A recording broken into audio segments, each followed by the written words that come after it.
you don't first of all talk about resources or methodology without first of all agreeing on those key learning questions. It's from the key learning questions that you have that you look at the methodology that you develop. Let's take, for instance, if your key learning question is that you want to find out why is mobilization of the IPCAs not translating directly to uptake. That's a learning question. And then one of the things you need to do is, how are you going to look at the resources? Who are you going to talk to?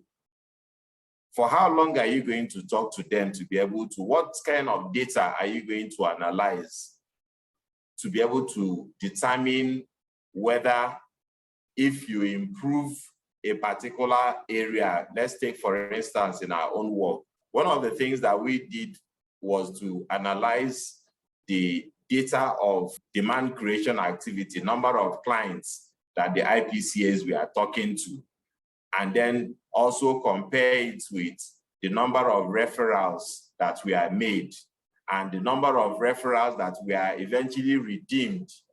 And then how does that translate to the uptake of services? So when you understand all that, then the next thing again to do is how frequent do you collect your data in order to be able to know what trend? For some projects, it can be as frequent as weekly. For other projects, it can be as frequent as every month or every quarter, depending on the design of the project. But the most important thing is not to allow collection of data, analyzing data, taking decision to be at the end of the project. Then it becomes too late to course correct.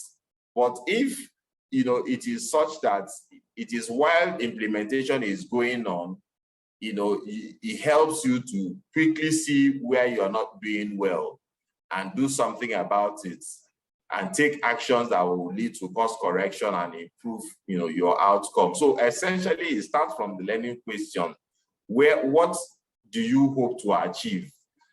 And then that will define the resources that you need, the methodology that you put in place, and of course the decision that you eventually take as a result of the insights you have gathered.